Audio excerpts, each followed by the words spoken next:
I met Nib Stroop for the first time one Sunday a few years ago when he stood at the small podium in the dining room turned sanctuary at Open Door Community.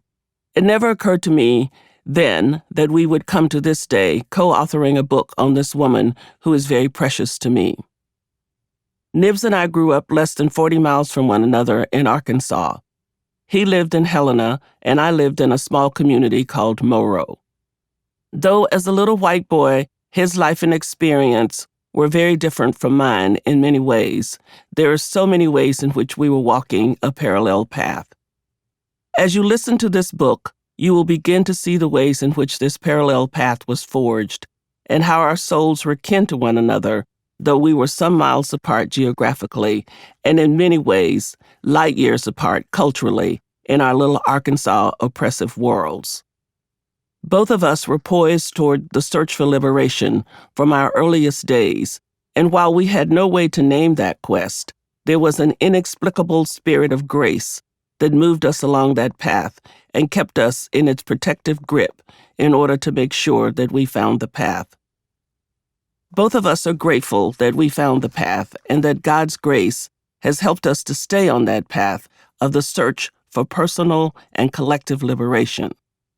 Though Nibs, along with his wife Caroline, had the good fortune to pastor a progressive congregation in Atlanta, and I have enjoyed a productive professional life as an academic, we continue to be unwilling to settle for easy answers and the cheap liberation that avoids the struggle of building deep relationships across lines of difference. What does it mean to be a liberated person? This question has fueled the inner and outer journeys for both of us for many decades, and we are grateful to continue to have the courage to ask ourselves that question, even though we have caught few glimpses of the answer. Thus, here we are, two Arkansans, one African-American female and one white male, taking a look at one of the most powerful women in our historical record through our respective lenses.